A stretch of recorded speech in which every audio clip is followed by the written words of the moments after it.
Away, just look at that. The Grand Hotel here in Araxa, one of the world's best spa resorts. Under 23 women getting ready to go here on a day jam-packed full of cross-country Olympic distance racing.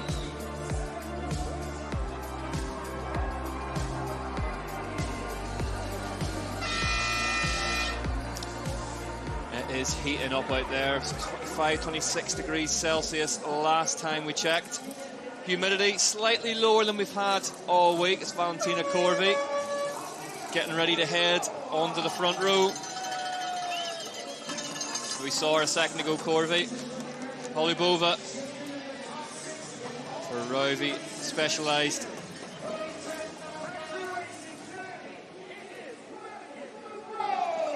Madigan Munro then, 6th in the short track earlier in the weekend.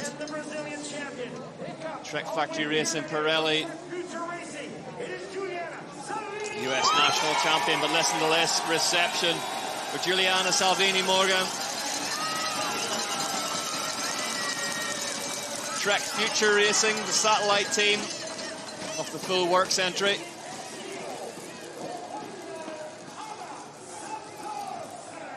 Ana Santos from Portugal, feeling very much at home this week in Brazil.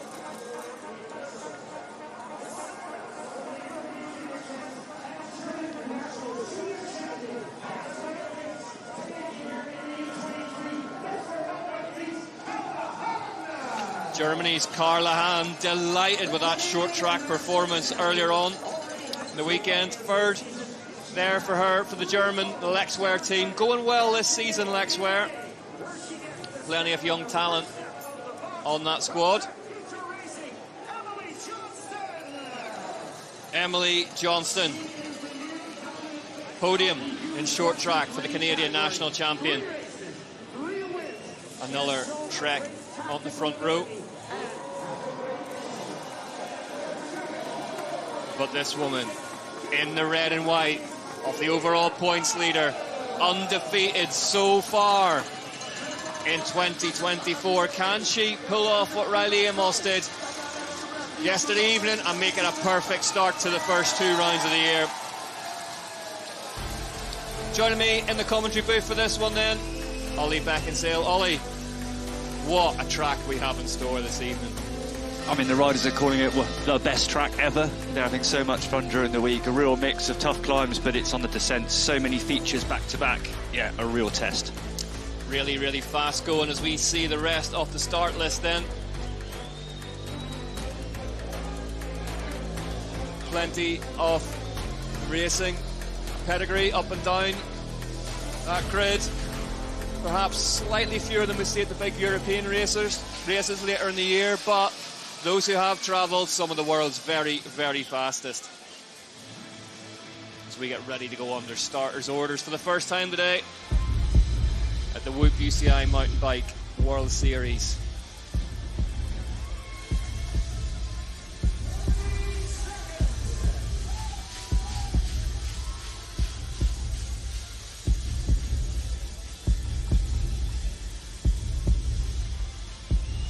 And weights. They're under red lights.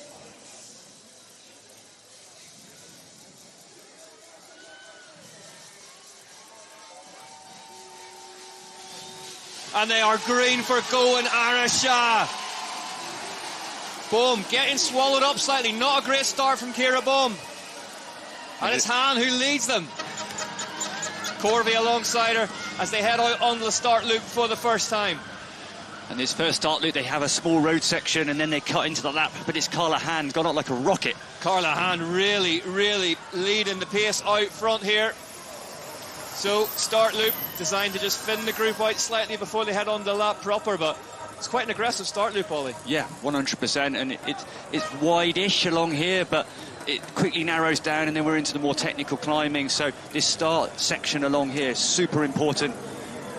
You can see just the Madigan Munro. Madigan Munro, yeah. There's a bit of a little sort of knoll there that you can push into the backside off and generate a bit of speed before this climb starts properly. Madigan Munro up alongside Ham now. Emily Johnson not having the best of start, sitting there about 10th or so, trying to hustle away up on the outside. You can see from the overhead shot the red and white jersey of Ciara Bohm.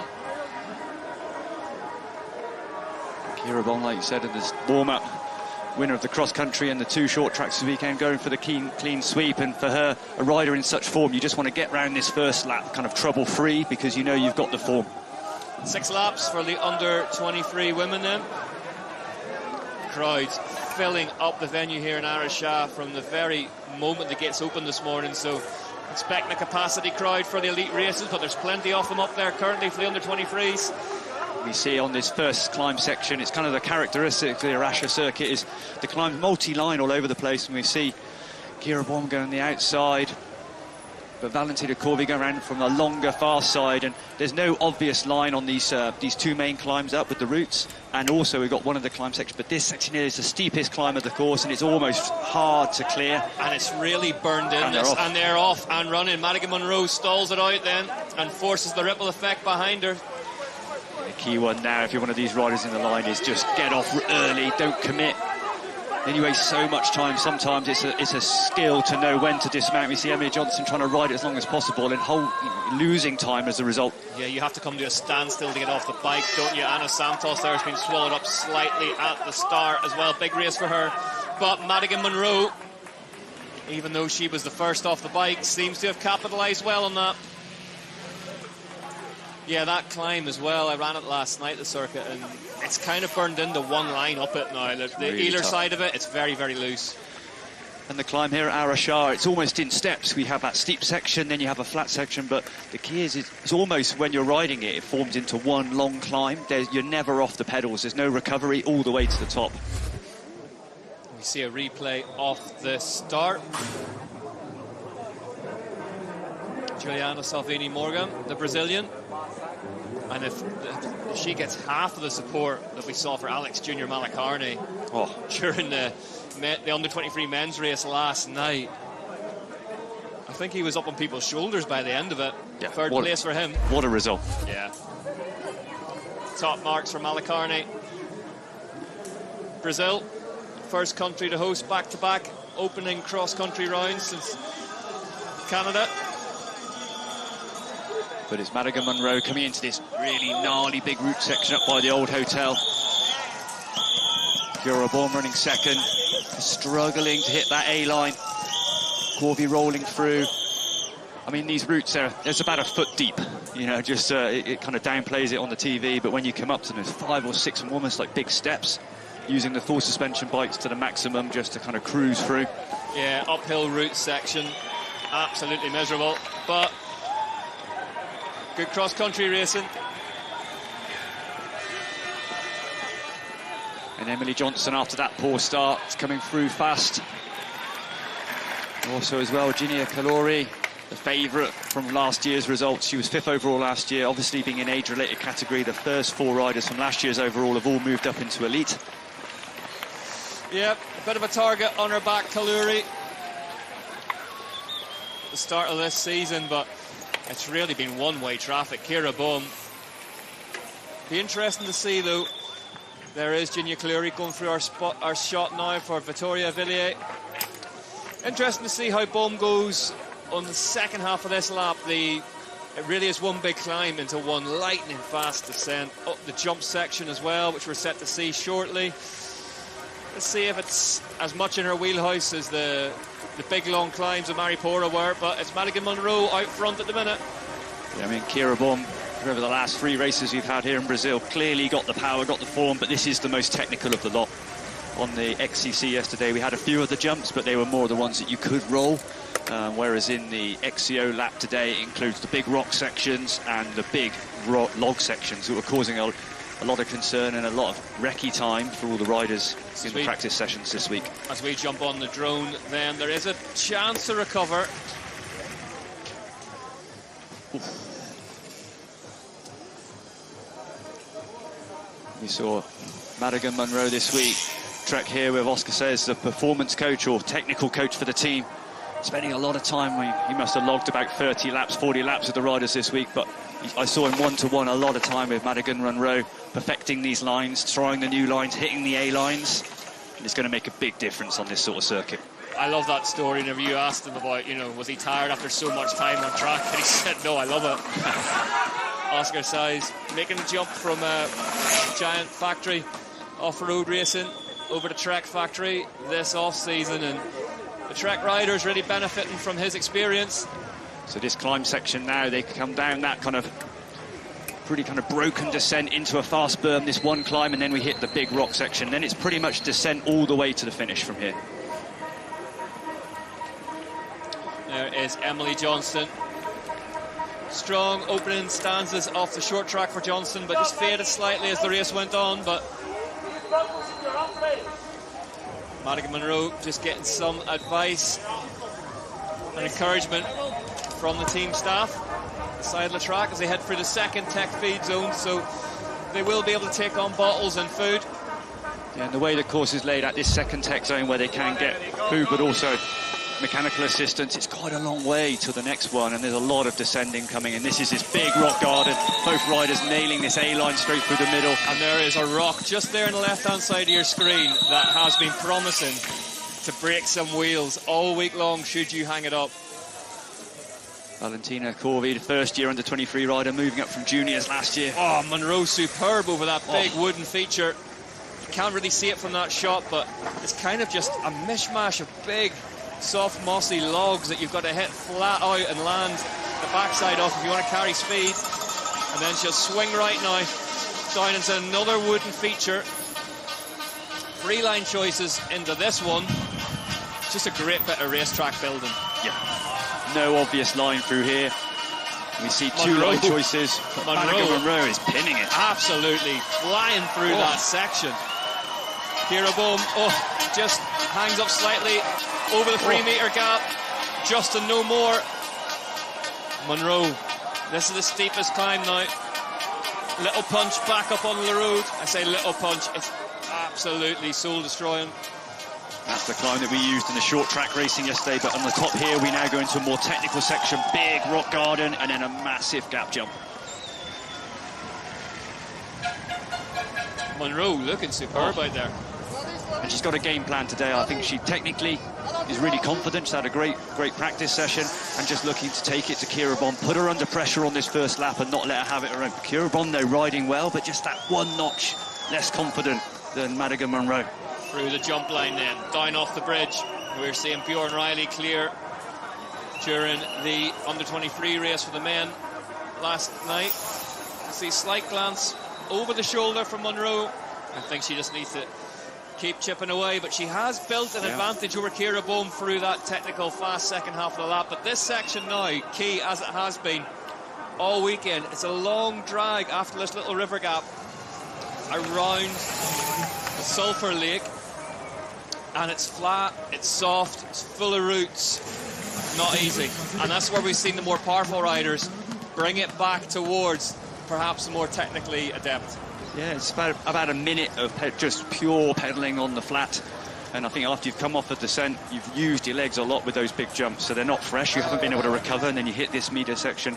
So Riley Amos in the under-23 men saying it was one of the hardest sections, actually, harder than the climb, because all your body wants to do is just relax and get a bit of recovery, but you have to just keep pressing on the whole time. These routes here, just incredibly awkwardly spaced. This is where Charlie Aldridge decked it during the elite men's short track race as well. Just soft hands in the bars, hit a soft patch of earth, maybe some roots, and got taken down. Back end came round, that was all she wrote. But no problems for Madigan Munro.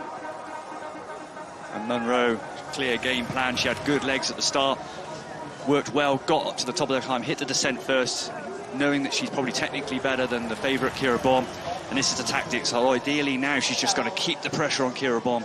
Interesting as well, Madigan Munro opting not to come in at the end of the lap, so heads on to the second lap. Yeah, and a 10:27 first lap, electric. Yeah, fast lap there for Madigan Munro. Let's see what the gap is. Back to that one with the number 1 plate, the undefeated Kira Bohm. Emily Johnson as well, done a great descent all the way along that long descent section. She's managed to close up to the second and third place riders. So again, doing a cracking downhill section. 12 seconds faster, though, Ollie. That's a serious pace. But Madigan Monroe, like I say, I can't emphasise enough how important it has been for the recce laps this week. So he said at the start of the riders, they don't get a huge amount of time, but being able to nail all those features comfortably is key. And again, Monroe, this long flat grass section. So the end of the lap has a long flat grass and also the start. And the key is just being able to keep that tempo, keep recovering, get a drink down you, because once you hit the technical climb, you've got no chance. Is it a bit of a psychological one for Ciara Bohm as well, being undefeated? I mean, we've seen it before in downhill with the likes of Rachel Atherton. It can carry a serious amount of pressure being undefeated as well, can't it? Sort of converse to what you think the form guide might suggest. Yeah, and I think it's really rider specific. Some people would start to feel the pressure because they're so successful and they've got that kind of winning streak. They feel they got something to lose. Another rider would see it that the pressure's off. I would. That was how I would look at it. I'd be like, wow, I've got a win in the bag. And the next one, I'd be like, well, actually, I've had a great trip. I can't lose. The overall's looking good. So there's that chasing group then. Bohm, Corvey and Johnston. 12 seconds adrift of the hard charging Madigan Monroe.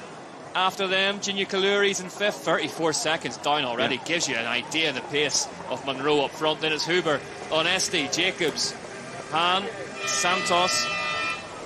Yeah, and there's some real quality riders in that second group, led by Gina Kaluri. I think it's for her to lead and hopefully drag these back a bit. It'll be interesting to see whether there's a lull, if they can pull Madigan Monroe back. There might be a little bit of lull in proceedings at the front and enable that second group to get back. We see that in some of the senior races. It's always a hard first lap as the riders focus and really get themselves into that front group in a position, but then there's sometimes just that little lull. Madigan Monroe unable to ride that climb again. See if Ciara Bohm can. Ciara Bohm could close things down here. She can get to the top of that climb safely on the bike. Looks like the three behind have managed it. Let's see them over the line then. There's Bohm, Corvey and Johnston. It's getting hot out there now, Ollie, as well. We've kind of seen overcast, sort of, let's call it slightly more livable temperatures this week. But it's starting to warm up now. And Valentina Corvey just off the back of that current group now, just getting distanced on the climb. She had a great race last week, fifth at the first round, and like I say, she's her first year under 23. She was a junior champion last year, and so in great company at the moment. It's up to Ciara Bohm now, obviously the best climber in the field to pull forward. Corvey might be in trouble here, but Bohm has brought it back to 7 seconds behind Monroe, so not going to be all Madigan's way. Madigan checking over her shoulder now. Track Factory Racing Pirelli rider. You can see the moss section just left-hand side of your screen. This whole climb just covered with this slick green stuff, and it can even take out the very best of commentary experts as well. I heard it can cause chaos on recce laps for veteran ex-professionals. Yes, Olympians, possibly Olympians as well. Yeah. Yeah, I mean, it's dried out slightly, but in all seriousness, it's really, really slick once you get offline, isn't it? Yeah, it's this weird, it's this moss coats the top, and it's burning off a little bit as the riders complete the lines. But if you go off the key racing line, it's like ice. It's unbelievable. Yeah, it is like this whole section, really, the climb. You can see the line just at the bottom of your screen there is burned in. There's those really awkward uphill routes. And we see Bohm now reducing that gap to Monroe to 4 seconds. And what's going to be really key... She can see her, yeah. We're going to get this kind of yo-yoing effect where Monroe can lead the descent, get a gap, Ciara Bohm comes back. And what's going to be really key is if Madigan Monroe can just hold on to that gap to the top of the descent, then she can hopefully do exactly what she did on lap 1 and pull away again. And here is Monroe, just getting bobbled, and that's where Ciara Bohm has brought it back to her. Just one dab. But it has brought the German back into contention. Monroe having to get a wriggle on again out front. And that could be a really big mistake. Line choice there. You see Ciara Bohm and Emily Johnson going on the more direct left-hand side off the track. Madigan Monroe heading up the right. So they're heading on to now the big multi-line choice climb. But Ciara Bohm, you can see clearly the best climber in the field. Over the last weekend, it was more climb heavy in Mairipora and less technically based. She had it all her way, run relatively easily. This week it's probably a bit more balanced between the technical and the climbing. Madigan Monroe, if she can just get to the top of here and hold off Bohm, that means she can just put some pressure on her on the descent again. If Kira Bohm can get a gap and then become more comfortable on the descent, I think she's going to be hard to beat today. So it's... I just wonder, you know, if Bohm can just stay in touch with Monroe through the second half of the lap and attack on the flat around the Sulphur Lake. There's Johnson as well, looking really strong. Johnson. But this is the key. Straight past Bohm now. You don't want Kira Bohm to lead into these descents. Just wondering if Emily Johnson was struggling to find a gear there. There sounded like a little bit of grinding going on, but she seems to have found one now. As they head through this little rock section through the trees. Madigan Monroe really fast through that kind of A-line, tight to the trees. Big, risky line, but there's a second to be gained there. Corvey still with them, but looking like she's swinging a wee bit on the ropes. Fourth position for the Italian so far. There she is. Yeah, Corvey looking really comfortable on the descent. She's just been able to close back up into that front three. This section now, thankfully, dry down here. This is this multi-line, and it's about kind of almost, we talked about a bit more of an enduro section where you've just got to point for the berm and let it roll. Yeah, really like an Enduro World Cup stage down there, actually. You just want to sort of, I mean, relax, everything's relative, but let the bike take its natural route and just ride it. Let's see this move from Johnson again at the top, and she's ridden cleverly there. She just let Kira Bohm do the work, bringing it back to Madigan Monroe, then she's gone past her. Yeah, it's a really good move by Johnson, and they both, Monroe and Johnson, know they've got the edge over Bohm on the descents, and they just want to keep the pressure, and you can see that Bohm just trying to close back up. So, North America leads the way. In South America, Monroe, Johnston, then it's Bohm, then Corvey. These riders grabbing water today. It's going to be key. I mean, it's a little bit cooler than last week in Mairipora. The humidity is a little bit lower, so the conditions are a bit better for racing today. Last week it was so humid that the riders were struggling to cool down. The sweating's not as effective, but today it just feels like a drier heat. Virginia Kaluri then 29 seconds back in 5th place, just to give you an idea of the pace. At the front, Kira Bohm. That big hatchet face rock on the edge of that gap. You don't want to be taking chances with it. Monroe, superb through this section, really has it nailed. She's already starting to gap Johnson. Bohm getting held up a little bit. You can see it, can't you? It's just that confidence on the natural features that just allows the bike to keep moving forward.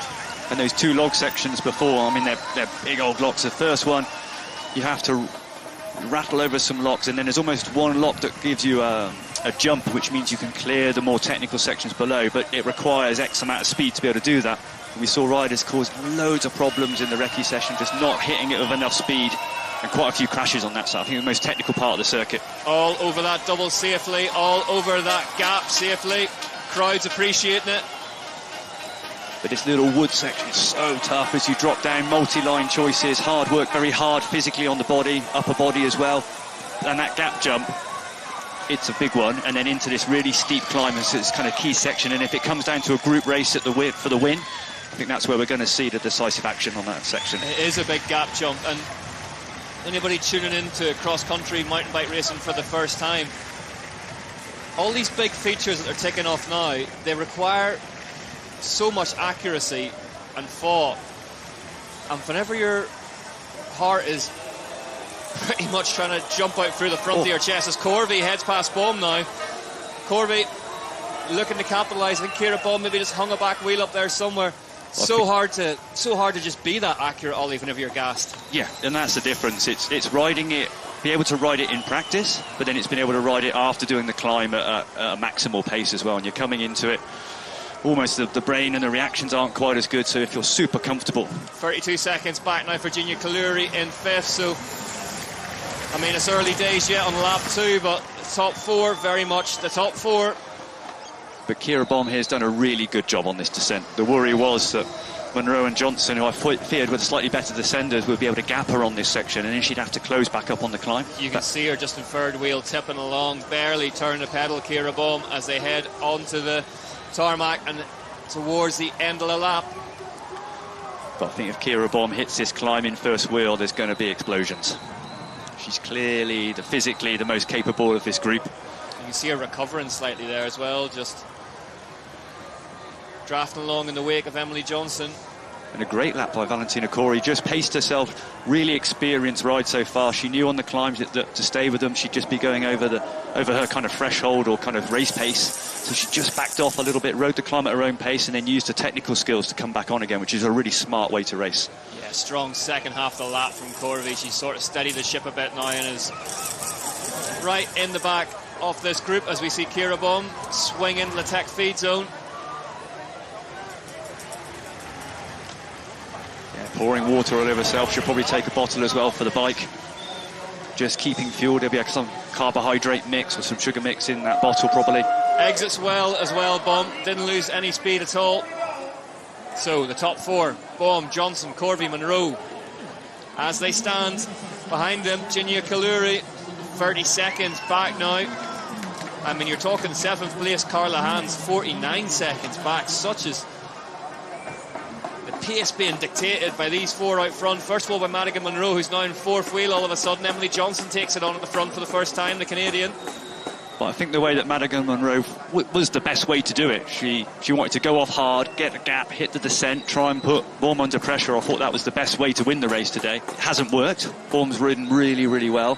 She's descending well. She's a little bit stiffer on the bike than the other girls, but yeah, she's done great to hang in this front group, and now the tables have turned. She's got the upper hand now. She's hitting the climb in the group of 4, and I think she's going to hit the front on those steeper sections, and we saw her ride that really steep climb that Madigan Monroe couldn't do. I think if she can hit the front and get a gap there, it's going to turn the tables, and there's going to be pressure on Monroe and Johnson. I think the big thing for Kira Bohm is going to be as well to just, we've seen her on autopilot a couple of times over those gap jumps and slightly squirrely through the jump section. Once the fatigue and tiredness starts to set in, staying clean through those big technical sections, because they're not going to take any prisoners. Just as I thought, Kira Bohm hitting the front on this climb, and I think for everyone else now it's just going to be a key is just to hang on. Hey Ollie, you know what you're looking at, don't you? I'm glad to say when it comes to putting good descenders under pressure on the climbs, that's something I do know about. I was always the Kira Bohm. Straight from the Beckinsale playbook, this one. Hit them on the climbs, hang on the descents. Exactly. That was my style for about 20 years. Did you all right, to be fair? There is Ginia Kaluri cutting a relatively lonely figure ahead of Olivia Onesti. Onesti on that hardtail bike, classic climber. She'll like the first half of this lap. But Olivia Onesti as well in the first race, almost a repeat today. Not a great short track rider, so kind of handicapped by her gridding a little bit. Solid post as well, so over those big jumps and tech features, really all or nothing. The last thing you want to do is just catch a back wheel on a landing and get sent out the front door. Yeah, she's gone for the super light setup, which on this sort of circuit is pretty brave, to be honest with you. I'd be on a full suspension bike, the drop seat post, getting low on the bike, helping my descending skills, and Esti going, nope, I'm just going to go for the lightest possible option. A light rider as well. And we saw last week she was almost one of the fastest riders on circuit at the back of the course back end. We've seen this before with Pauline Ferrand-Prévot, her compatriot. Does her comparatively light weight kind of negate the rear suspension, the gains, in terms of she can move with the bike quite easily compared to riders of bigger heft? Yeah, and we see previously, so some riders, or most riders now, will be running a full suspension bike with suspension travel front and back, and SD opting to run, which is rare now, a hardtail bike, so only using a suspension front fork, nothing on the back. It's lighter, to the tune of nearly a kilo between the two bikes, so quite a weight difference. But on a course like this, I would think that the gains you would make on the descents are better. But for some riders that are so climb orientated, and we see Pauline from Prévot often hitting the hardtail, especially last season, and using the benefits of that weight and just going, I'm just going to survive the descents and just hammer everyone on the climbs. And I think Anesti is coming from that same playbook. Yeah, you say that. Ferrand-Prévot has done so much work on her descending over the years. They come through this route section now relatively cleanly. Monroe now in trouble and being dropped by this front group. The pace of Kira Bohm proving too much for Madigan Monroe. She's 15 seconds back, Ollie. Yeah, first victim to Kira Bohm's electric pace on the climbs. Madigan Monroe obviously went off fast, which I still think was the best way to do it. And but struggling again in the route section. Free dabs on the way through there, so... And when riders are making mistakes on relatively easy parts, it just shows that they're probably under a lot of pressure. You know, physically, they're probably just over egging it a bit and then struggling to make the reactions on the tech bits. Madigan Monroe then, she does have a bit of clear air between her and Ginia Kaluri, so it's time to regroup, but 22 seconds after that route section now. Yeah. I'd be interested to see Monroe, who's turned the best descender so far from this front group. She's at 22 seconds now, see if she can close that back up. I mean, it'd be amazing to get back to that front group by the time you get to start-finish, but maybe 10, 12 seconds is achievable. I think 22 is probably a push. Kaluri just drifting back a little bit now under the pressure from the front time-wise. Was 30 seconds, now 40 seconds. And SD closing that gap a little bit. But Emily Johnson and Corey doing a fantastic climb to stay with Kira Bohm here. And the key is, can Emily Johnson and Corey just get past? Can they get into the descent first and put Kira Bohm under pressure, or are they just happy to sit here second and third? Or do you sit in second wheel and put her under pressure from there? This is true. There is some big time gaps behind them, so that nothing really to risk. Maybe just sit, squeeze up behind Kira Bohm slightly and try and force the German into an error on the descents. Valentina Corvi, she's doing the ride of the day so far, 5th last week. Sitting here, 3rd place on the descents, looking really good. Do you know what? Really impressed with Corby as well, because it looked like she was under pressure by that Monroe pace early doors, but she managed to get back across to that lead group, stay in contention. Lap 3 out of 6 here, under 23 women's race, cross-country Olympic all day long here. To Kira Bohm over to the right-hand side, whereas Johnson over to the rider's left, where there's some bigger drops and features, but it's a straighter line. Corby now chooses a different line on this climb. Yeah, it's a soul-sapping climb, that one as well. It comes out, you carry quite a lot of speed out the berm, but you get about halfway up that steep climb with the speed from the descent, and then it's all you, and it's really tough. Johnson then in 3rd currently as they come over that little fly-off. Track in absolutely superb condition today. I mentioned earlier on, I ran it last night. As I was running the second half of it, they had a water truck out there, water in the rock features, and because they knew it's going to be hot today. There is Madigan Monroe. Yeah, water in a cross-country track, Ollie. Yeah, we did have quite a lot of rain, really big rainstorm midweek. The course was able to just suck it up straight away, but we got no rain forecast for this weekend. It actually helped us to kind of pack things down a bit, especially on some of the doubles. This front 3 nailing this A-line. Big rock slab into a big gap jump, and then we start the log section, crossover over the forest track into the log section, then that technical step down. It's our first chance to see Kira Bohm lead through here. Let's see what she's got.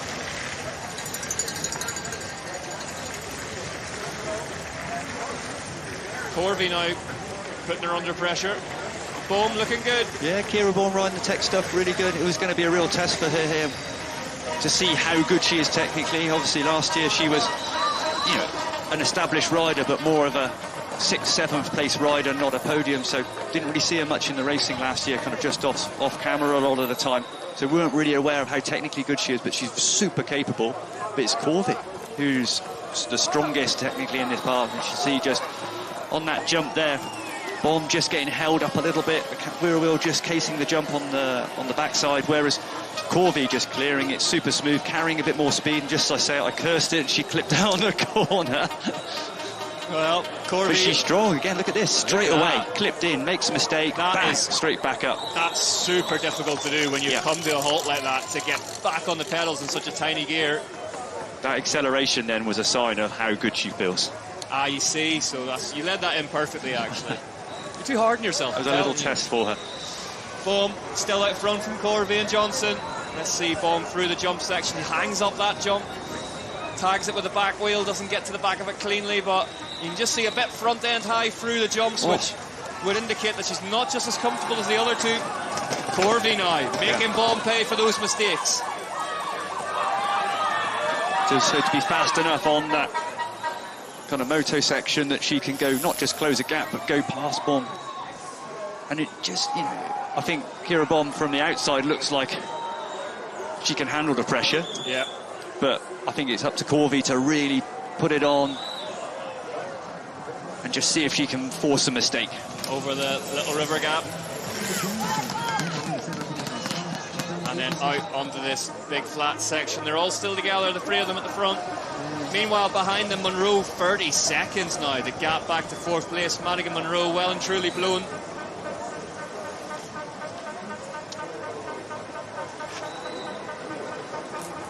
Just looking around them.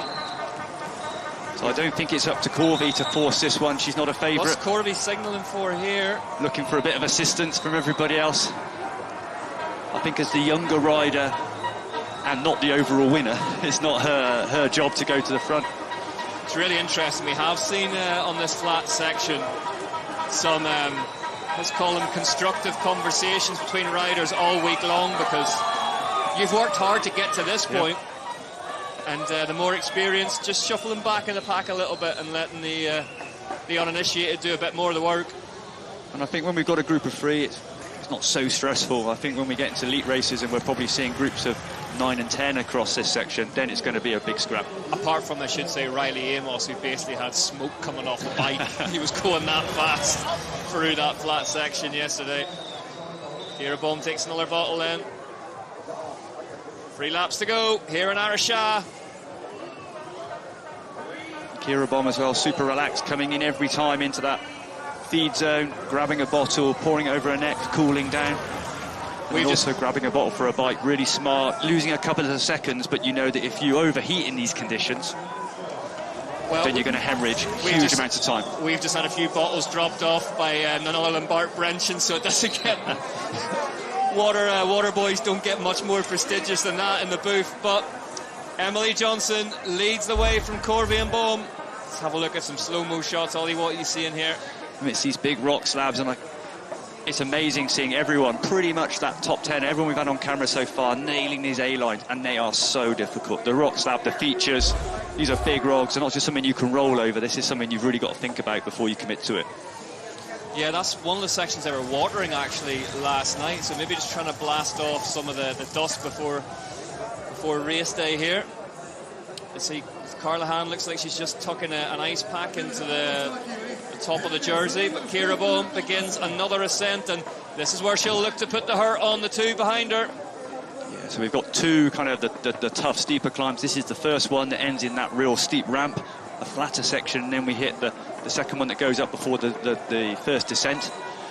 And you see Bohm straight away, and this has got to be the tactic. Just put the pressure on every time it hits uphill, make the others squeeze a little bit. Just looking to get the other riders just to go out into the red a little bit, and they can't sustain that lap after lap after lap. Madigan Monroe's found 2 seconds, so 28 seconds back. There is Sabrina Olivier da Silva in 14th currently, the Brazilian. Riding for the King of Brazil, Henrique Alvicine Racing. Yeah, I haven't seen the chopper land yet, but I assume he is amongst us and will be in the booth later on in the broadcast. One of Brazil's most favourite sporting sons. He's big news in this part of the world. Did you see the queue at the Caloi tent earlier on this morning to get stuff signed by him? No.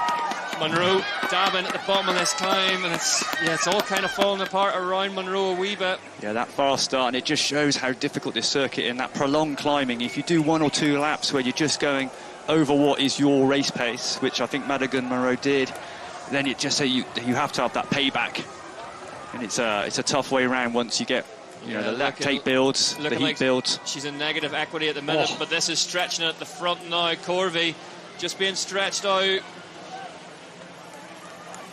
Johnston, we've seen this before with Johnston, where the head starts rolling, she can be in trouble, but Kira Bohm chipping away at the front. Really putting the hurt on now. And it's been sustaining, so it's not just the steep sections. Where we see it, some riders can really keep up on the steep sections and commit, but it's these flat kind of connecting sections where you're still pedaling. Those are the ones where as you crest the top, you need to change down through the gears, keep the pressure on. But when you're just struggling a bit, the tendency is to stay in the same gear from the steep section, roll, and that's where you can lose these 2 or 3 sections. And the characteristic of his course in Araxa is steep section, flat, and then we're into another steep now. And it is almost like these steps all the way to the top. And it's been able to keep the roll and keep the pressure on all the way for that kind of 3 or 4 minutes.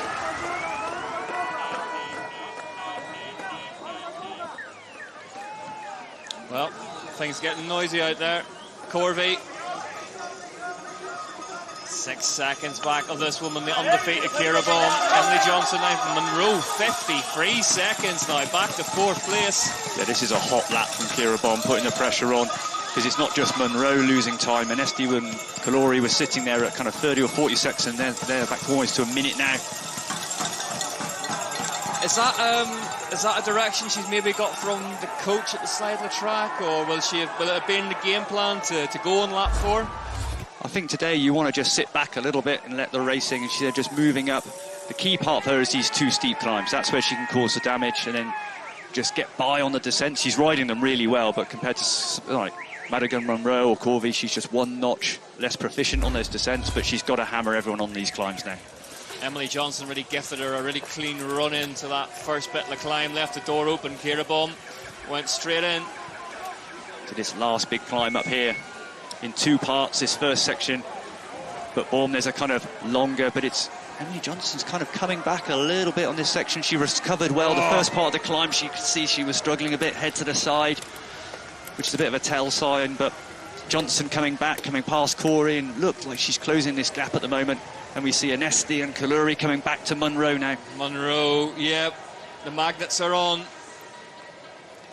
Anesti reeling her in. There's Kaluri, who we know is a strong finisher with a number 2 board in her bike. But Anesti's climbing fast. She's come straight past Kaluri. Maybe on the descent, it'd be good to see how proficient she is. Kaluri, like I say, on the hardtail with the rigid seat post. Oh, Kaluri 2nd at round 1, so plenty of pedigree. 9th in the short track the other night. 2nd in the Lenzerheide last year, 2nd in Nova Mesto, 2nd at the Worlds. Kaluri really started the year as a favourite, but she's struggling to catch this woman. They all are. Ciara Bohm. So the key now, obviously Bohm's put the pressure down, made a move on the climb. Whether Corvey and Johnson can come back on the descent. They've got 8-9 seconds to close. I think Corvey's been the fastest on these descents so far, and you see her taking the lead now. I reckon she could pull this back and be back with Bohm by the time we get to the start-finish again. Well, Ollie's predicting a tight close of the lap.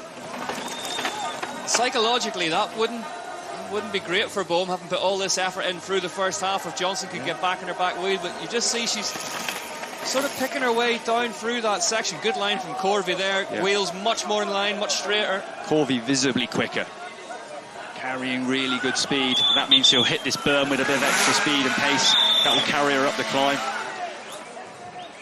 And you can see that gap already coming back. Corvey doing a cracking descent. Johnson trying to hang on to the right, to the Italian rider on her Santa Cruz. Johnson, Trek Future Racing, this development team, just cracking job. Yeah, she stayed at it all race long, Johnson. She's a fighter, but she needs to get back in touch with Corvey here. If Corvey's to get her across the Bohm. 7 seconds now, the gap between Bohm and Corvey. You see how good Corvey is on the descent. She's not just fast, but you can see she's just relaxed as well. Loose upper body, not tight, heels light, giving her legs a little bit of recovery when possible.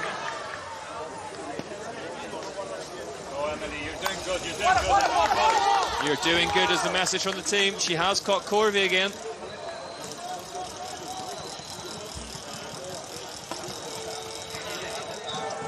So Bohm doing a great job still hitting those A lines, but it's Corvey who's clearly the fastest on course.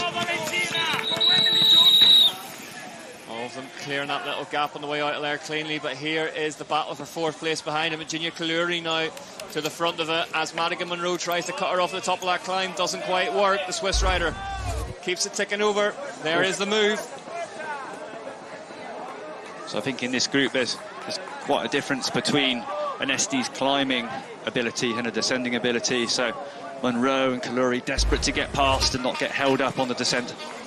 As Ciara Bohm enters the technical descent once again. Heads for that middle line. Works well for her. Corvey, sort of an in-between line, worked well there over the rider's left. Bohm over that big gap. But Kaluri not far off now. And I think by the time we get down to that lake section, I think we'll see him making contact, and that could put Kira Bohm under a lot of pressure. And remember, actually, you know, obviously if she can keep just coming back at the finish, it's descending all the way to the line. So yeah, this track designed by the local team, Nick Floros, really promoting great racing all weekend long here as we see them over the big gap, John. Oh. And it's a great line here. Obviously we've got buggy shots all the way down following the riders. Kaluri, and she was so good here the previous lap, actually taking the lead on this section. Emily Johnson taking everything off, and that right-hander round that tree. It's really deceptive. It starts off as a berm and then just there's no backside to the rest of the corner, which means losing the front end. A real possibility on it. But if Corvey can just close the gap, and then she can just sit on, get the slipstream all the way through the start finish, whereas even if that gap when she gets to the bottom is 3 meters, 4 meters, it might be for Emily Johnson, that means that Bohm can put the hammer down and then it becomes a time trial. Yeah, I think Bohm wouldn't necessarily mind going into this portion of the last lap and second wheel. A while to go before we get there, though, as they head round to the end of lap 4, 2 to go. Corvey's done it. That is a big move to get back on for that. Now she can just sit pretty, put pressure on Bohm, and then it's going to be a case of if she can just repeat what's just happened over the next 2 laps, we're into a sprint. I mean, it's all hypothesizing from here, but if I was Valentina Corvey, I would be under absolutely no rush to go past Kira Bohm here. I just let her do the work, do exactly what the German did to her in the last lap. And that's helped Emily Johnson as well, because Corvey's got onto the back of Bohm. She's then gone, well, I'm not going to drag you round. She's backed off, and then that's let Johnson back off as well, back to a group of 3, so we're just back to status quo again. And Bohm and Johnson head for the tech feed zone.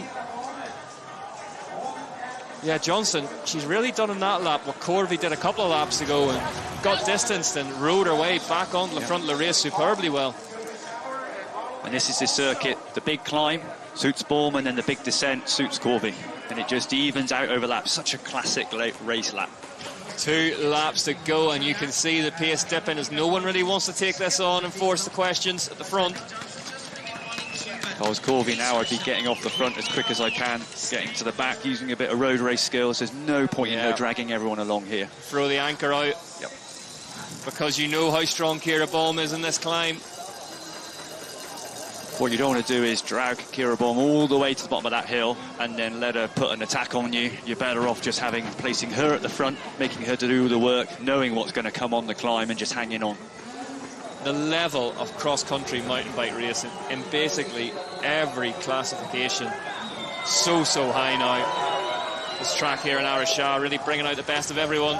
There's Monroe, looks to have stabilised behind Kaluri now, so 2 of them are going to come across the line in 4th and 5th. I just wonder if Madigan Monroe, and you see the gap now, and SD got dropped on that second half of the descent. It was Monroe and Kaluri desperate to get past with her. They knew they were losing time by being behind an SD on the descent. Got in front, got a gap, gives them a chance to rest a little bit, but I think we'll see an SD coming flying back past them on the climb this lap. Here we are at the front then. Kira Bohm takes to the front at the bottom of the climb, just as Ollie predicted. So we're going to see a repeat again. Bohm's going to put the hurt on. She's going to get a gap. It's how much is a gap, and then how can Corvey and Johnson close back up on the descent. And this is why we love cross-country mountain bike racing so much. A real test of just different skill sets, body shapes, sizes, bike design, all cancelling each other out over each single lap. So that really is Kira Bohm's favourite spot, that little ramp up across the road to move into the front. 2nd lap in a row she's done it, but not disappearing up the road like she did in the last lap, Ollie. Last lap she already had a gap then, but it was just over the top. She rode this steep section that's just appearing now, rode that, and then put the hurt down on the flatter section. See if she can do the same this lap.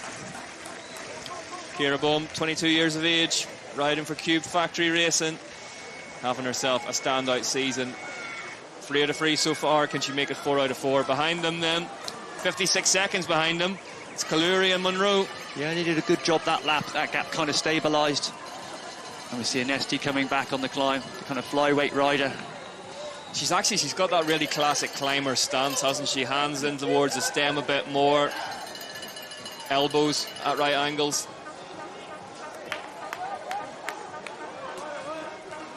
But yeah, brave riding, the hardtail and the solid seat post. The other riders, like say, most of them are on full suspension bikes. They have to drop seat post so they can get lower and more stable on the descent. I would not fancy it. It wouldn't be my first choice, no. Dropper post as well these days, not super heavy either. No, about 200 grams on the weight of the bike, 250 grams. I'd take the hits. That's a smart move. Clever riding from Munro there, just jumping off and just getting held up by Kaluri somewhat. Kaluri cleverly just knocked her bike over to the right-hand side there as she got off, just to block Munro's progress up that climb. Yeah, for a bike racer, it's knowing when to get off and keep the momentum. Almost like that cyclocross skill. You don't wait till you grind to a halt. That always loses so much time. If you think you're going to have to get off early, keep running, get back on, always keep moving forward. So, Bohm and Johnston look to have dropped Corvey then. Johnson doing a great climb. Previous lap, she was the one that got dispatched first by Bohm. There's Sabrina Olivier da Silva being roared around every inch of this track here in Araxa, as you would expect. Yeah, and a rider, the compatriot Brazil, Brianna Salvine Morgan. Great ride last week, good short track, 7th last week, 5th in the short track as well, but struggling at the moment, back in 24th. Wonder if she had an issue on mechanical. But this is not all going Ciara Bohm's way, this climb. Corvey doing a good climb, 6 seconds. If she can keep that within kind of 10 or 11 seconds at the top, that's got to be her aim.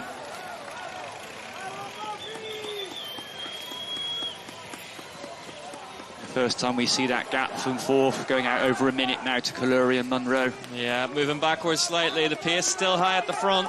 7 seconds of distance now between Ciara Bohm and Valentina Corvey in 3rd place, though. There she is. So she's been asked to dig deep yet again here, the Italian. Yeah, she's coming back strong on this second steeper climb, and that inside line super steep.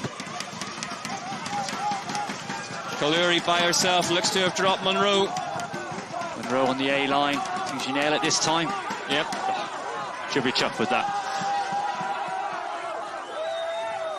But Johnson, she's going to crest the top of this big climb on the bow wheel of Bohm. This is exactly what Johnson needs to be doing. Staying in touch with Bohm. You can't take your eyes off this one. It's been back and forth all race long. And if she's got the legs now, it would be great for her to just try and get past Bohm before the descent, put her under pressure. On that last descent, she closed a gap of 6-7 seconds to Bohm on this descent, so she's clearly the better descender. It'll be good to see where Kaluri is. Corvey sitting there on our screen saying 7 seconds, but it'd be good to see her on the pictures just cresting the top of the hill. There's Munro. Going around the longer, kind of smoother side on the outside, a little bit slower. Anesti straight up the steep inside line. Anesti, fair play to her, making it work. Yeah, she's a fighter, that's for sure. 6th place currently. And just for some context then, there's a good 35 seconds or so back to Leah Huber. Trek Future Racing in 7th for the Swiss rider. So, Anesti, good ride today. Behind Huber in 7th, Carla Hans in 8th, Tyler Jacobs in 9th, Anna Santos in 10th. But the key is for this lap is can Corvey close the gap back to the front 2? An amazing climb by Johnson. I would love to know what that bike weighs, that Trinks Factory Team vessel of Anesti. Guarantee you it's not much at all.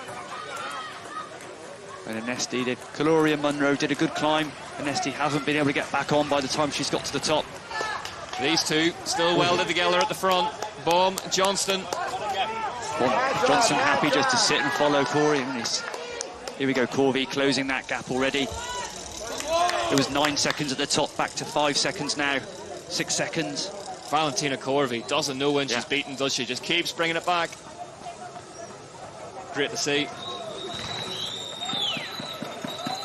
And that big gap jump into the berm, crossing over, and then into the big log sections.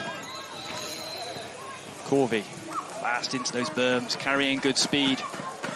Neat and tidy. Yeah. There's Kaluri. Ginia Kaluri, 4th position so far then. But a minute off the lead of this woman, Kira Bohm, as they head into this first technical test. And we see Valentina Corvey just in the back. Here she comes. Carries so much speed. Middle line for both riders at the front, making that look easy. Trust me, it is not. Over the double jump, then into the gap.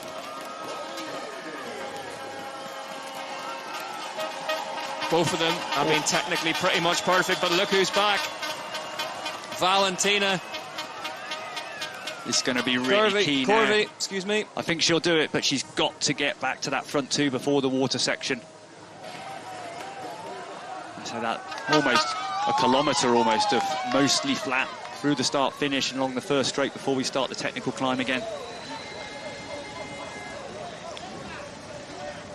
Emily Johnson, the Canadian national champion. She was third at the first round as she moves alongside Kira Bohm here. Let's her see her. Emily Johnson, mid-air overtake in the under-23 women's race. Gets past Kira Bohm. That was class. This is the battle for 7th, 8th and 9th behind them then. Yeah, Leah Huber, Trek Future Racing, good race today. Carla Hahn, Tyler Jacobs, Ana Santos, Portuguese rider. That's a big old battle going on there. Tussle, yeah. It's a UCI cross-country World Cup. Every place matters, and especially in this discipline, whenever you want to make a name for yourself before hopefully moving up to the big leagues. Emily Johnston, though, has made that mid-air pass stick. Corvey reeling that left-hander. She's running out of track. She's got to get back on the wheel. As we head towards the last lap, we've got this big, long, flat section. And again, if I were Emily Johnson, wouldn't be doing any of the work for Kira Bohm, but look who's back with them. Valentina Corvey rejoins the front of this race for Santa Cruz RockShox. What a descent. Closed a 10-second gap on that descent. Do you know what, though, Ollie? Sometimes just a bit of space in front of you through a section like that can allow you to close up into it. Yeah, and it's really smart just to know, I mean, to know that you've got the best on the descent instead of working too hard on the climb. Here we go. There's the overtake, basically mid-air from Emily Johnson.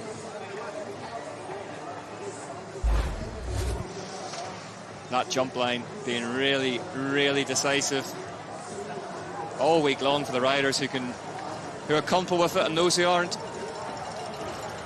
But for Corvey just to ride that pace, climb at her own pace, knowing her limit, but knowing that she can close back up on the descent. That's smart riding, really, really smart. And bear in mind, I've mentioned it before, but she was a junior racer last year, moving back up through. 3 years younger than the other rider, 3 years less strength, less skill. Not skill, speed. But is she going to do what she did last lap and take the lead as they head on the bottom of the climb? Yeah, I'm not sure on that tactic, to be honest. I think she had done the job, got back on the wheel. I would have just sat there, third pace, had a drink, and just relaxed as much as possible. Try and make the heart rate drop a little bit. It was all about getting to the bottom of that first climb as relaxed and as refreshed as possible. It's the final lap here. Second round of the Whoop UCI Mountain Bike World Series, the UCI Cross Country World Cup for the under-23 women. These three at the front of it. Each of them really, barring Kira Bohm, has taken a turn at dropping off. Bohm, she had to do some work to fight the pace of Madigan Monroe early doors. And there's Ginia Kaluri in 4th place.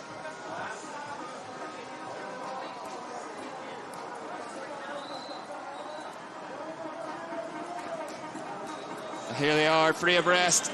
Kira Bohm It's like we're going to press play again. On the previous 2 laps, Kira Bohm attacking hard.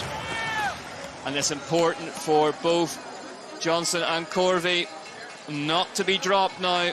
Oh, because you can bet that an attack is coming here from the German rider. Corvey already looks like she's feeling the pace at the bottom of this one. Fastest lap so far, lap 2, Emily Johnson, 10:48. Valentina Corvey, 10:50. Kira Bohm, 10:50. Both all on lap 2. But I think I've got a good feeling this is going to be the fastest lap so far. It looks like, again, Corvey just a couple of bike lengths behind the pace of Kira Bohm. So Bohm always really good on this top section. She's ridden it pretty much every time that she's had the clear track. But it's over the top because she's so powerful at this section, not having to dig quite so deep. It's her acceleration over the top in the next flat section. That's where she's really at her best. Can Johnson ride it? That's cool, pressure's on. Corvey, good acceleration up there, really, really strong. Pressure was on up there, wasn't it, as we see Kira Bohm taken to the front of the race. Will it be for the last time? Can she ride this lap out to take another win? And it looks like she's going now. Kira Bohm is trying to winch on even more space between her and Emily Johnson. Johnson with that trademark head cocked to one side, feeling the pressure from this attack of Kira Bohm. But it's where we've seen Corvey just back off a little bit, get her breath back, and then on the last technical climb to the top, full gas. Hammer at home, yep. The gap's appearing. Johnson, 4 seconds. Corvey, 11. Oh, needs to make sure that gap doesn't get any bigger. I think if that's 15, 16, that's too much of an ask to close back on the descent down.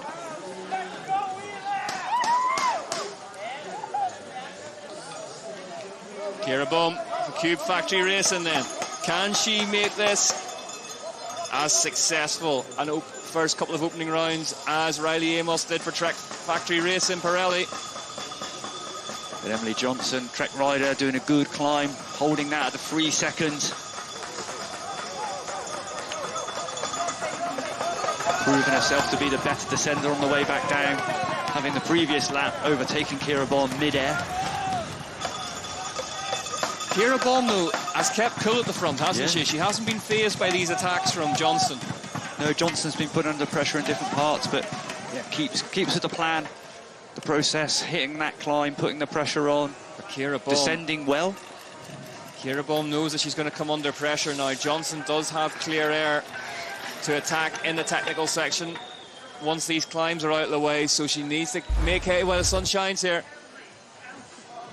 Munro now losing out to an SD behind her. An SD coming past. So proficient on the climb, so fast. Like I say, on that super lightweight hardtail bike. Bit of jewellery hanging off the saddle as well. Some sort of maybe good luck charm. Bohm, so fast and smooth on these climbs, but it's Johnson holding that gap. Johnson saying 7 seconds on the screen, but it's looking maybe a little less than that. Johnson keeping herself in the conversation here. Every pedal stroke really important now towards the top of these climbs as they head into this final descent. According to time, it looks like Corvey's cracked a little bit. Yeah, Corvey. 22 seconds, that's too much of an ask to pull back on the descent, so I think it's going to be between Bohm and Johnson on this big drop down. Corvey looking like she's blowing now, but Bohm and Johnson still out front. 10 seconds to say, another 3 seconds, but Bohm needs every one of these seconds for the descent. This is her best part of the circuit. On the way back down, less comfortable than on the climbs. And from this right-hander on, it's Emily Johnson's. So what can the Canadian national champion do about the German in front of her? 10 seconds the gap. It's going to be a fast descent. Hold on to your hats.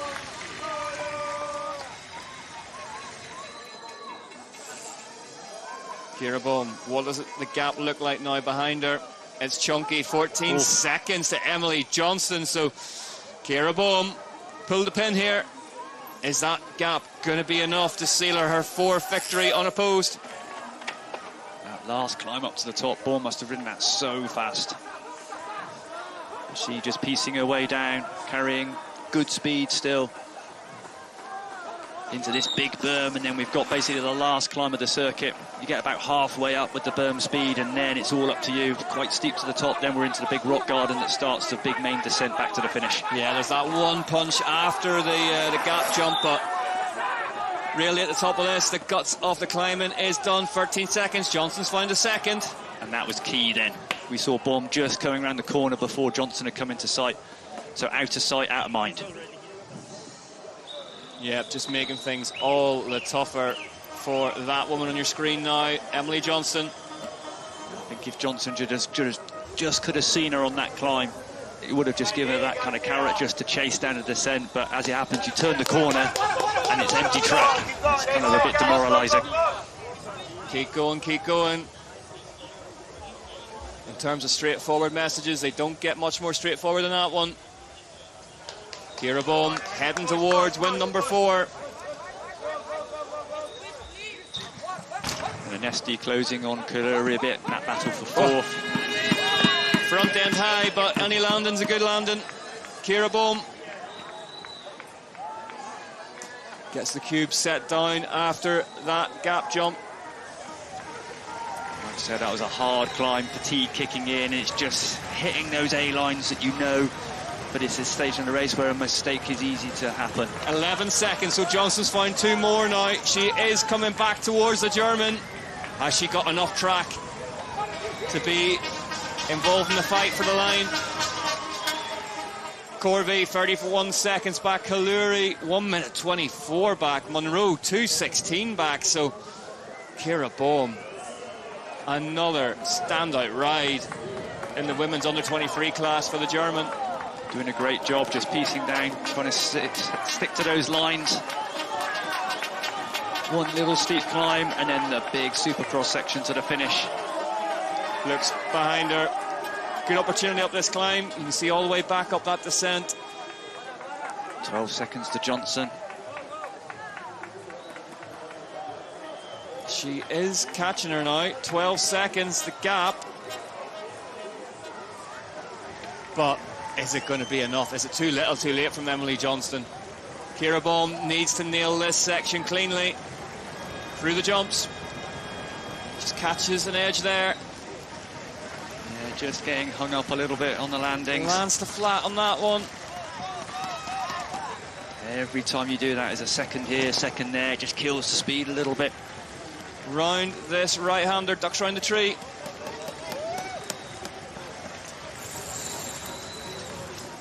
What is the clock going to say as she arrives into this little hip jump over and then the gap over the river? There is Emily Johnston. Let's get an update on the gap. I think that 13 seconds looking pretty accurate. She's got the space now, and now it's heads down. Big blast along this grass. Every time lap before she's had company, but not this time. If there's anything left in the tank, now is the time to empty it. Ciara Bohm. What a sensational start to the season this young woman is having. They will loop round clockwise around that lake.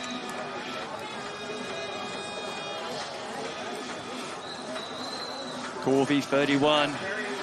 So that climb, that last lap, just taking its toll. Valentina Corvey, though, what a ride from her today. Yep. A well-deserved 3rd place, but time and time again they asked questions of Ciara Bohm, and time again she came up with the answers. Everybody, 4 races in Brazil. 4 wins out of 4 races. You heard it right.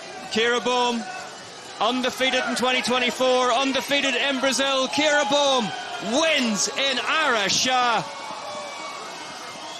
What a victory for the German rider. Complete package today, Ollie. That was a class ride. 2nd place behind her, Emily Johnston, rode with so much heart and determination. In the end, the gap just 12 seconds, so Johnston, she can take heart from that, given some of the time gaps behind her. As we head into A European block in the middle of the season. Valentina Corvi enjoyed that one. And she should be happy there. That was a really great race. And that's super positive to see that she is happy with that. She knows that was a good performance. Third place on the podium. And let's face it, every rider woke up this morning and wanted to be on the podium here in Brazil, given the reception the crowd gives them. Valentina Corvi, like I say, first year under 23, stepping up from the junior ranks, 5th in round 1, 3rd this weekend. So only on the up. I mean, that was a really class race. Here's Madigan Monroe, the aggressor early on, but just pushed that bit too hard. Monroe heading round towards 6th position, behind Olivia Onesti. There's Ginia Kaluri, heading for 4th place. Time gaps really, really big. Nearly 3 minutes covering the top 10, so that gives you an idea of the pedigree at the front of this one. And I think for Kaluri, one of the riders will be going back to Europe, questioning what they need to do. She was the highest ranked rider from last year coming to this year. 2nd last week, but off the podium this week. She'll be wanting more than that, I think.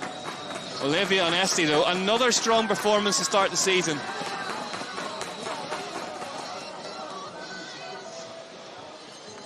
Yeah, good ride by Onesti. 5th place. I think on a circuit she's chuffed with that one, should be. I think on a circuit that didn't really suit her, more of the more technical circuits and punchier climbs. I think we'll be seeing a lot of her once we get to the more alpine circuits. Yeah, Val Sole, that setup of hers. Aronsol. That setup of hers, what I'm going to generously refer to as Leogang spec. Yeah. Behind her, Madigan Monroe. She gave it a good dig today, Monroe. Just got caught out by her own pace on that opening couple of laps. Yeah, and fair play to Monroe. Yeah. She had a game plan. The game plan was to take it to Kira Bohm on the first kilometre, and she did, you know. She could have sat back and go along, just going to ride for a podium. Nope, she went for it. Carla Hahn then, another good ride from the German in 7th. She can be happy. Here we go, though. Things winding up for her. Oh! And that was Ana Santos going down right at the end of the race onto the asphalt. The Portuguese rider, as things wound up for a sprint in front of her. Leah Huber, Ella McPhee crossed the line to round at the top 10. Bitter disappointment for Ana Santos, on for a top 10 and then just laid out flat on the last descent of a curve. Let's see here, Ollie, talk us through it. Yeah, we're just coming off and it's the scepter just touches the wheel, overlaps the wrong side. Oh. That one will sting. Bit of road rash, but looking all right. That one will sting in every sense, physical and mental. Valentina Corvi.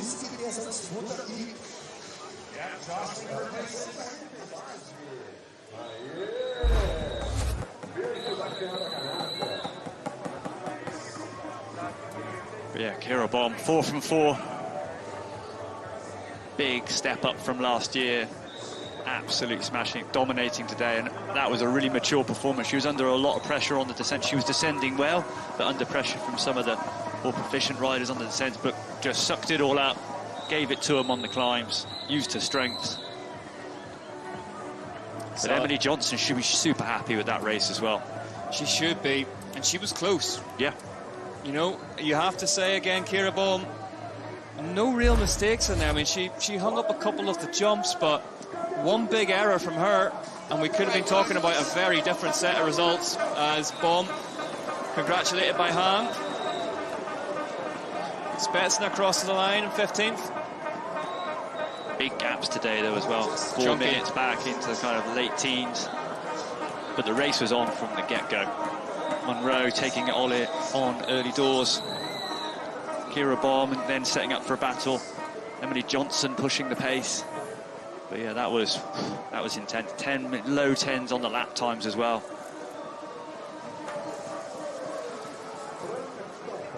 Fastest lap of the race as well. Kira Bohm a 10:30 on lap 6. And listen to this then. Listen to this for Sabrina Oliveira da Silva. 17th, top 20 for the Brazilian. Well happy with that. The crowd applauding her. Brazilian support. Now Under-23 cross-country Olympic champion, 4 out of 4. Kira Bohm, congratulations.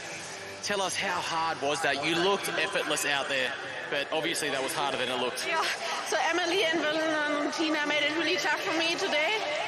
I just tried to be the first one who goes onto the downhills, so that I can ride my own pace and to recover there a little bit, because climbs are so tough that I needed the time in the downhills to recover. Tell us about that early maneuver. You guys got an early gap at around lap 3, lap 4. Was that a planned effort, or did you just have to follow the wheel and hope that it would hold until the end? Yeah, I just followed the wheel and then I just tried to ride my own pace until the last lap. It's been an exceptional start to the season for you, 4 out of 4. How does that feel to have such a successful Brazilian campaign? Yeah, that's so crazy. I actually never thought that I would start a season like that. And I really can't wait to race in Europe. Fantastic effort. Congratulations. Thank you. We'll see you in Europe. Thank you. Yep, big flyaway. Couple of races to start the year. Ollie doesn't get much better than coming away from both of them with a win. Lands back wheel first. That was certainly one of my tactics over the years. Get the back wheel down first, but Kira Bohm getting it done. For Kira Bohm, you're coming to these the first race is always a bit of a scary affair, because you're never quite sure how you're going to react or how you level up against your competitors, and add in a flyaway travel as well, new courses. But yeah, she passed with flying colours. Yep. Let's head back down there now. Emily Johnston, second place today. A fantastic and strong ride out there. Tell us about those early pushes on lap 3. Oh, that was the hardest part for me. Was, I mean, Maddie set blistering pace off the start, and I was just trying to hang on, and then with 3 to go, I made a bit of a mistake on the steep climb and really had to dig deep to chase back. But I mean, proud of my effort, and like, nice to see some consistency. But oh man, Kira makes it really hard for sure. It's really fun racing with these girls. It's always exciting on the bike. So yeah, I was stoked. Congratulations, fantastic effort. Thank you. Emily Johnston then. Safely home in second, seemed to enjoy it. But yeah, admitting there that those early attacks were the toughest part of it. Yeah, I mean, it was Madigan Monroe leading out super fast, paid for it, but I think it was still the right move to do. But yeah, Johnson, clacking ride. Here's Valentina. Valentina Corvi, third place today. That was a tough race out there. Tell us, how hard was that to get back to that lead bunch towards the middle part? Yeah, it's very hard race. I'm very happy, and I'm without words for this race. Yeah, I hope to be at the top level here, but yeah, the first 2 girls were very strong. Yeah, I'm very, very proud of my race, and yeah, also for the team, all the sponsors, and all the people that support me during these days. Fantastic effort. Congratulations. Thank you so much. Well, if there was an award for most aggressive rider of the day, Corvi would certainly be in the running for that one. Kept coming back.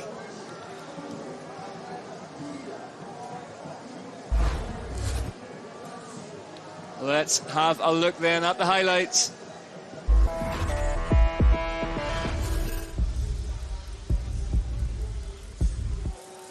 Temperatures were rising on the start grid. Kira Bohm moved backwards, slightly swallowed up by the pace of Carla Hahn early.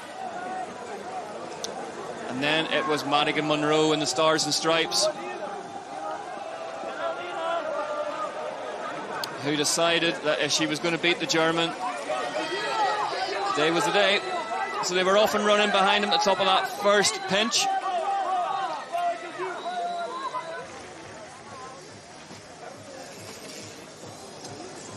Bohm in second wheel worked hard to cover off the early pace and attack of the American.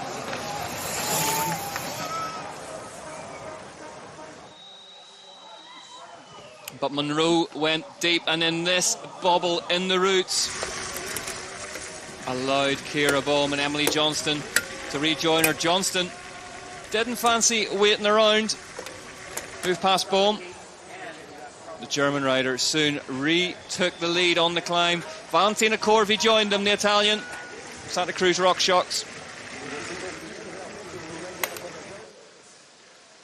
Monroe went backwards and was soon swallowed up by Onesti and Ginia Kaluri. Paying for that initial turn of pace, Madigan Monroe.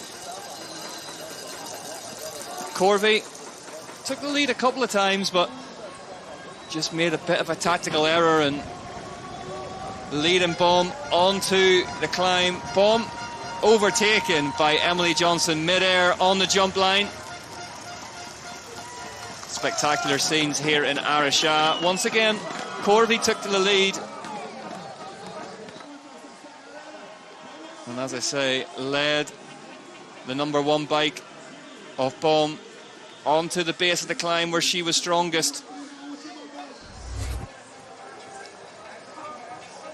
Bohm attacked late in the race, as we knew she would, up that climb.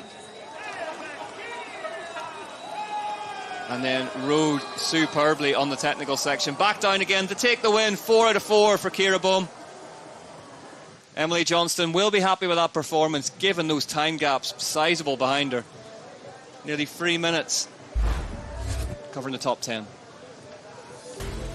Here are the results then. Emily Johnson behind Kira Bohm, then Corvi, Kaluri, Onesti, Monroe, Hahn, Jacobs, Huber, McPhee rounding out the top 10. Bitter disappointment and a slight loss of skin then for Ana Santos, who came off almost in sight off the finish line in 11th. Spetsna was in 15th. Big crash early in the week for Srenska. Managed to get back on the pace.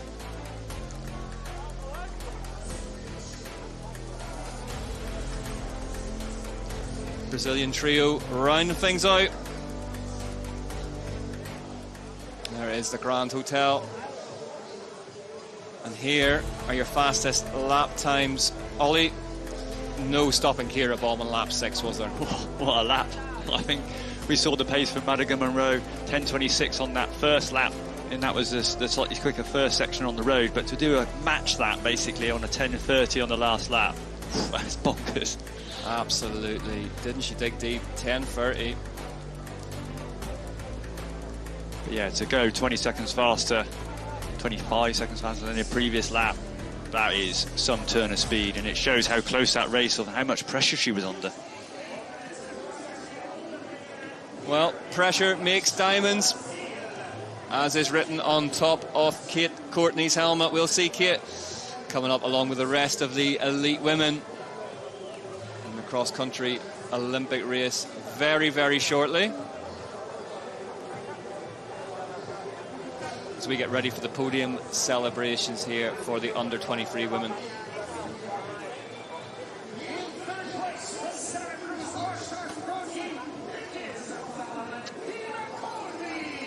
Valentina Corvi then, superb today. Will head to Europe, full of confidence off the back of that one, Ollie. Yeah, I mean, that was a hell of a ride, big step up. I think, obviously, other than the winner, I'd say that was ride of the day.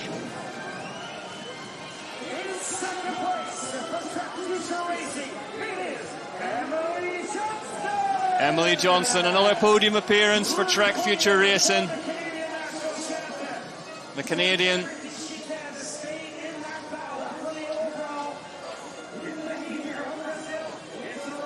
Third at round 1, second at round 2. Good start to the season.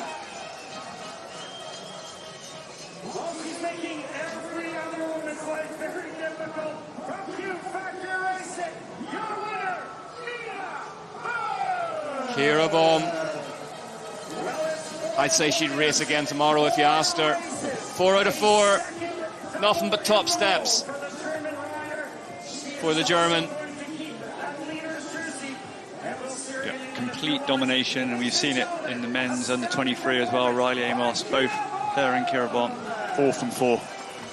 So it's Bohm from Johnston, from Corvi. Germany taking the win in Brazil. Luca Schwarzbauer And the elite men's coming up later on this evening, European time. These three, the class of the field, really, you'd have to say, so far in 2024, and the under-23 women's category. They've already dialed in the shades on before champagne. Health and safety messaging.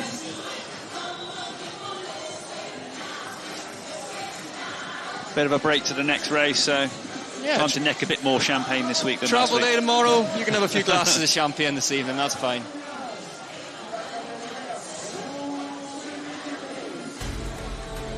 Here is how the cross-country Olympic standings look then for the under-23 women. Bohm, Johnston, Kaluri in third now, Monroe in fourth, Corvey up into fifth, Onesti in sixth, in its hands, Salvini, Morgan, Jacobs and Waite. 101 points, Ciara Bohm's lead after 4 races. Then McPhee, Holubova, Anna Santos, Duraforg, Sadnik, Bramati, Huber, Shrenska, Oliveira da Silva. You can just see the points caps, the damage done by Ciara Bohm in these first 4 races of 2024.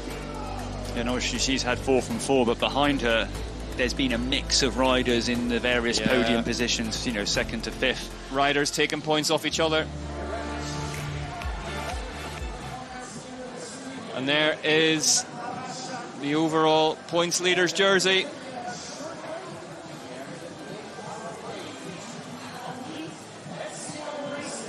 Ciara Bohm taking that one home with her. Bit of extra luggage on the way back to Germany,